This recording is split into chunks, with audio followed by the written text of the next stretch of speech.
What is up, guys? The Jedi here, and today we're going to be talking about the Pittsburgh Pirates. This video should not be long, so let's get with it. They play tomorrow at 4:10. They're in Seattle. So let's go with the games and explain what happened over the past weekend and week or so. And yeah, let's get with it. So yeah, they're in Seattle between tomorrow to June 6th. So, what happened at the end of June to now? So, yesterday, the Pittsburgh Pirates completely demolished the two teams that played them at home, the Mets and the Cardinals. Not the Arizona Cardinals, the St. Louis Cardinals. So, let's actually go back. Let's actually go back and see how have this happened. How does this all happen? So, the Pirates on a smoking hot win streak, if you haven't noticed. So, and this all dates back to the Philadelphia series in Philadelphia. So, and then they've won the series versus the Reds. Note, the Phillies swept the Pirates in Philly. And, the Pirates won the series versus the Reds. The Brewers came to town, and the Pirates, they went toe-to-toe with them. The series decided 2-2. They came back versus the Diamondbacks. Excuse me. From 6-zip. Excuse me. To putting up 9 unanswered points, and then 10-0. Not actually 10-1. Well, it could have been 10-0, but the Diamondbacks scored. But yeah, they've kind of just came back and just squashed the Diamondbacks. Diamondbacks will be at the Pirates' home turf whenever that time gets here, which I will scroll down to review the rest of the schedule ahead. So, moving forward. The Padres, they had a little struggle against the Padres. But the Pirates, they managed to blow out the Padres and at least go, they kind of gave it away versus the Padres, kind of, in June, for the 1st of June. So, Padres win 2-1. Astros, Pirates had a little struggle against the Astros. But the Astros, they've did them a favor by beating them, which was not good. The Phillies, and then, this is where everything started. The first sweep of the Pirates. Pirates get the first sweep of their season against the Phillies. And they did exactly what I endured, because I don't like the Phillies as much. I do admire them, but I don't like them as much. They got them back, though, from them sweeping them in Philly. But they also got back at the Marlins from sweeping them. Well, for beating them at the first game of the season and the series. Cubs, they had a little struggle against the Cubs. Tigers, they had a doubleheader. They could not successfully contain the Tigers. They'll play the Tigers again at some point. The Texas Rangers, they did not contain them either. Then the Brewers. I was about to say the Bowsers, but the Brewers. The Pirates, Paulski struggled. And we also said this in my previous video, the other previous video before today's video. Well, not the previous video from yesterday. The previous video, matter of fact, it was the Matter of fact, speaking of Onel Cruz, he struggled mightily in this game. And Skis had 4 errors and gave up 4 hits. He had 4 strikeouts. So, he definitely lost. But coming back to PNC Park, the Pirates squashed the Mets from June 27th to June 29th. 30-4 against their opponent.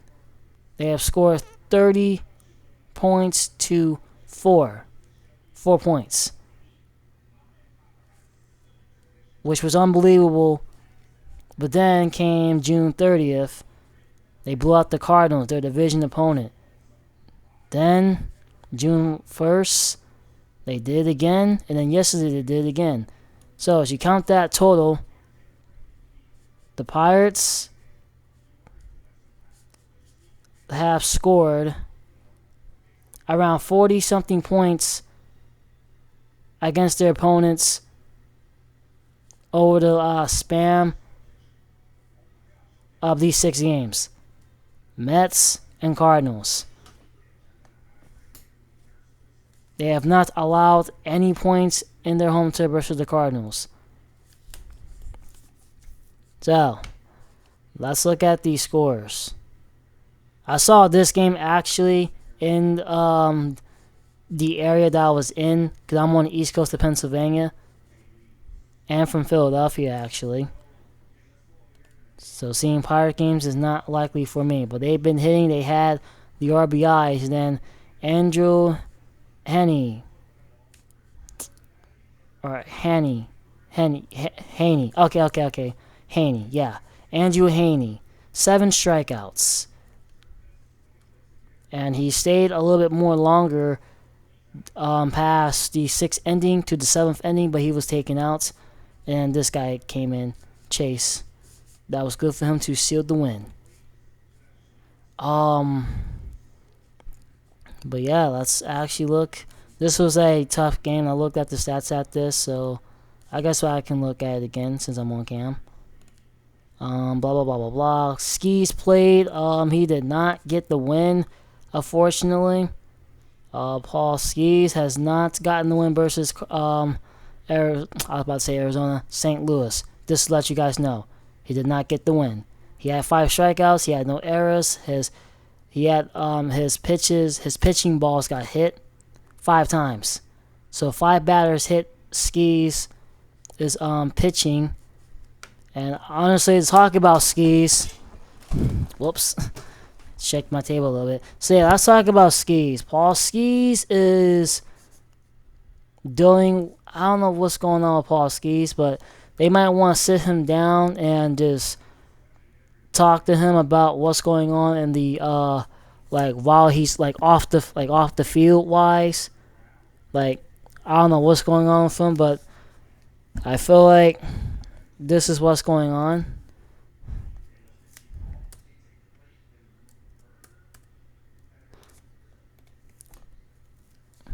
And it's, yeah, this guy. Yeah, she is the problem. She's starting the problem right now.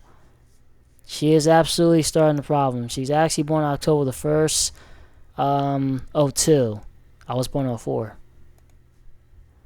And she's 5'6". I'm 5'7", actually. Well, I'm between 5'6" and 5'8", but some people see me as 5'6". So, if you guys saw me in real life, you guys would probably... Oh, my watch. Because it was on. Oh, okay. But yeah, as you guys see me in real life, I'm literally 5'7". I am not that big. But in her case, she is 5'6". But anyway, this Livy Donnie, I was gonna say Livy right now.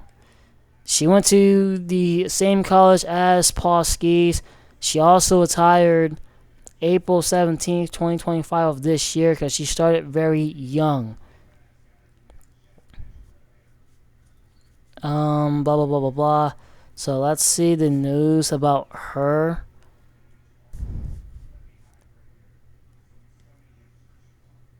And Paul Skis talking about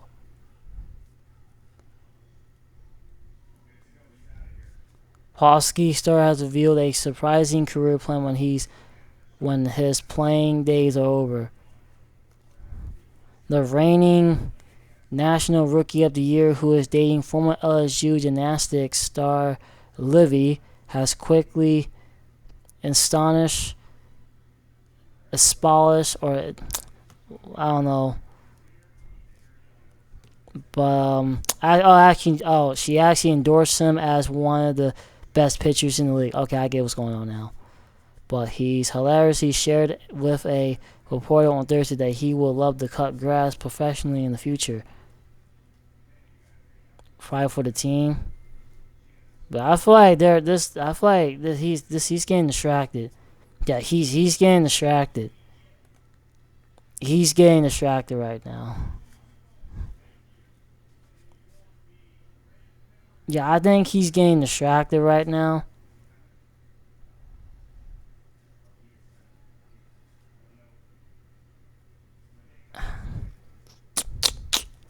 But yeah, I think he's getting distracted right now. He's getting distracted.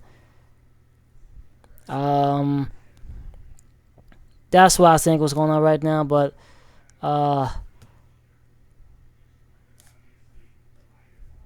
yeah, this is her. This is his girlfriend for the max part. She's also 22 years old.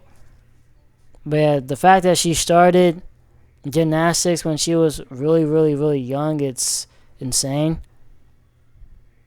Blah blah blah blah blah. She retires.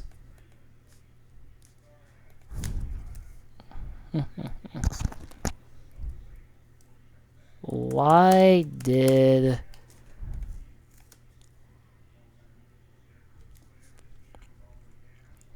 her kneecap. Oh, okay. Oh, okay. Okay. That makes sense. Okay, that makes sense. She could have kept going, but okay, that makes a lot of sense. That makes a lot of sense. That makes a lot of sense. Injury. Okay, that makes a lot of sense. Now no longer on the uneven bars. She tells. Okay. Alrighty. Well, back to the Pirates.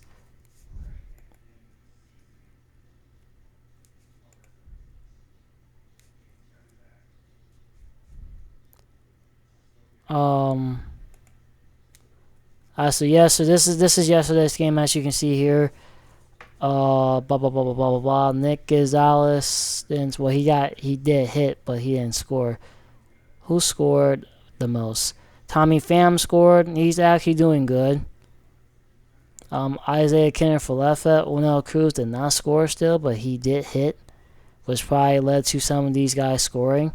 And Spencer Hollis scored. Mitchell Keller had a day. He'd got 7 strikeouts of his own and helped this team get the blowout that they got. So, the Pirates on a 6-win streak in PNC Park. And yeah, that's what's been happening since June ended, and we're now in July. It's July 3rd. But the Pirates play tomorrow. Let's see what those Phillies did. Let's see what those Phillies did. The Phillies won yesterday. They got their 51st win. They've also lost yesterday. They had a doubleheader because of the rain that was going on in Philadelphia. So, yeah. They got the Reds tomorrow. Hopefully the Phillies beat the Reds. Go to their standings. The Reds, this will actually give the Pirates a good little boost, and the Pirates can try to get out of their the 5th place slump and move into 4th place. That's what can happen actually. The Cardinals, that's not going to happen. The Cubs, they are far behind.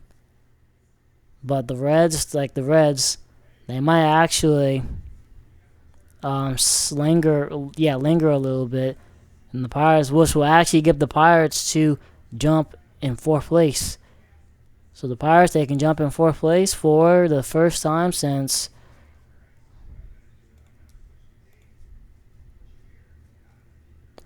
2023. So let's see how that goes. Can the Phillies beat the Reds? And then I got the Giants. But let's see, can they beat the Reds? What am I doing? Okay, here we go. There's one. Oh, they also played the Braves, and they blew out the Braves. And then they had a little struggle against the Braves, but Philly fans aren't impressed. Philly fans are not impressed with the way the Phillies are playing anyway. They're losing. And hopefully they got the Reds under control. If they don't beat the Reds, then it's going to be a long day for the Pirates. They also... Wait, do they got the Reds again? Oh, they also got the Reds again August 12th, so the Phillies do get another crack at it. I thought they played the Reds, or am I just looking at it wrong?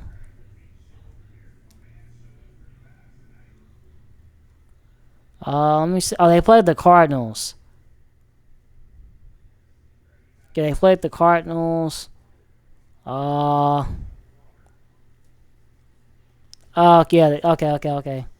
Okay. They played the Cardinals. They ain't played the Reds yet. They played the Brewers, and the Brewers swiped them away. And back to the standings. So let's see with those Rockies. Those Rockies got 20 points. Oh, okay. They went toe-to-toe versus the Astros today and won. The Astros, they won the series, but the Rockies actually won. They had enough.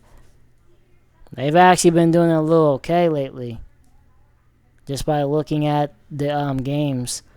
Yeah, they've been playing okay as well, like competitively. So the Rockies are starting to at least become good, even though they got 67 losses. Pirates got 50. Nationals got 50. Who else got more losses? The Orioles are almost there. They just need to lose.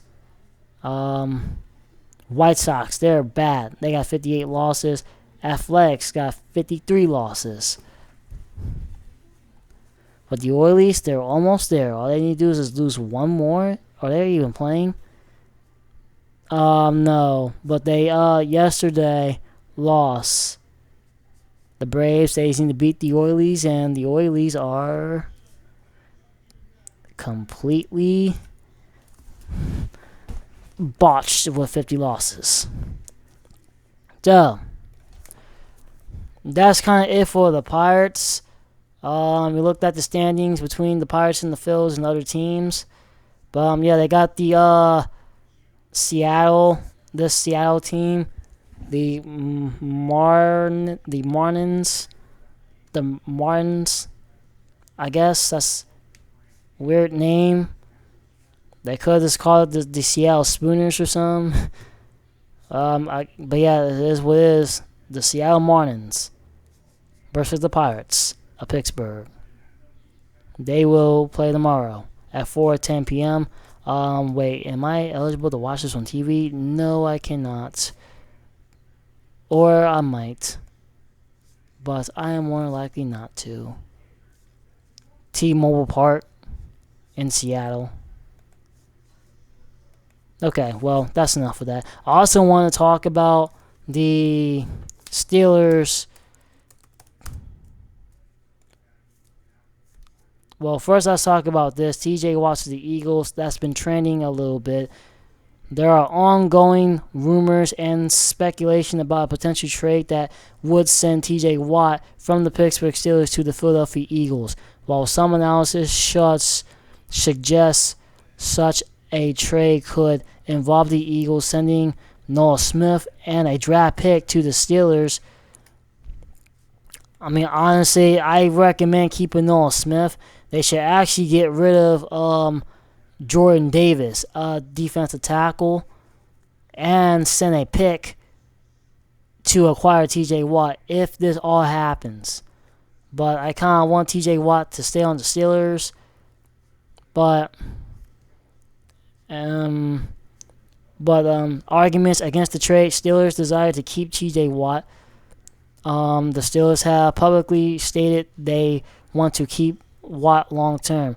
Watt's high cost. Watt is a top defensive player and would command a significant contract, which could be a challenging thing for the Eagles to fit within their salary. Eagles focus on young players. The Eagles have been, they've been kind of developing their own style with some of their defensive players from the past year and probably this upcoming year, such as Noah Smith. But in conclusion, with a trade could be beneficial for both teams. It's not a simple, basically it's not a simple task, like a transition type of thing. The Steelers are likely to keep Watt, and the Eagles would need to weight that the cost against the potential benefit. Steelers trade pitch sends two expensive TJ Watt to the Eagles. I mean, again, all I need to do is to send Jordan Davis to the Steelers with a draft pick, and then TJ Watt. That's how I would. And I can also show you. Wait, did I say Trent Jordan? Jordan Davis. If I said that. If I said Trent. Not Jordan.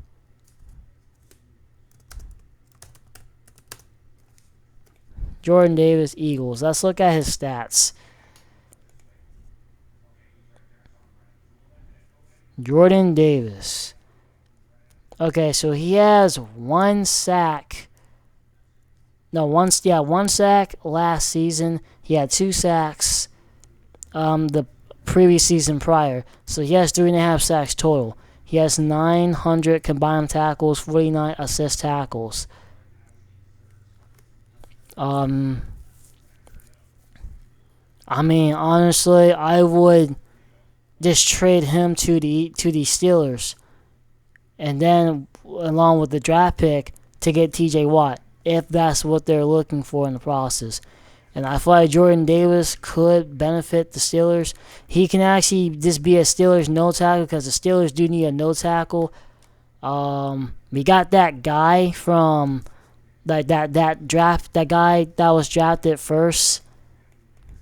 He should be able to be a good nose tackle, but I feel like Jordan Davis, since I don't even think he hasn't really been let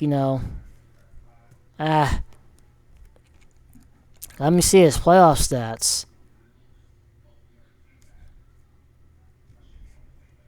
If they show it.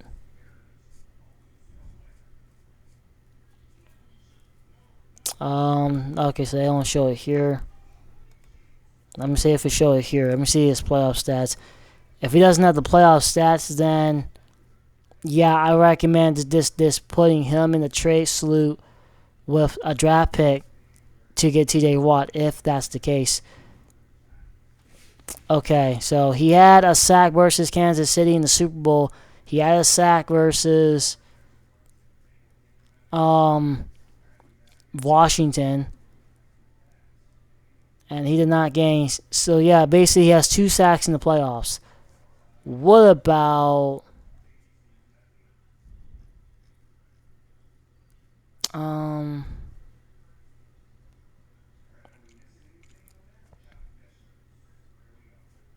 but yeah, so basically he only had 2 sacks in the playoffs.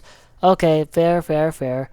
But I feel like he will work better with the Eagles, and there's this little highlight right there, but we're not gonna look at that. But yeah, and I also want to talk about another thing that happened. the Steelers and Dolphins trade. So Mika Fitzpatrick is not a Steeler no more. He's with the Dolphins, his former team. And I understand why. Let's look at Mika Fitzpatrick's stats and understand why he was traded. Yes, let's look at his stats. Here we go. Alright, so he had 96 combined tackles and 34 tackle assists. He had 1 interception for 25 yards. He wasn't really as active in 2023. He was very active in the 2022 season with 6 interceptions, and he had a touchdown. But after that, and 2023 and 2024, he didn't do anything. So that's why he traded him. I mean, he was getting good tackles, but he only has 20 interceptions in his career, and he has 4 touchdowns in his career. But the Dolphins, yeah, he's back on the Dolphins. This is his first time on the Dolphins since 2019. He spent 6 years with the Steelers, so he could actually come back to the Steelers. So, I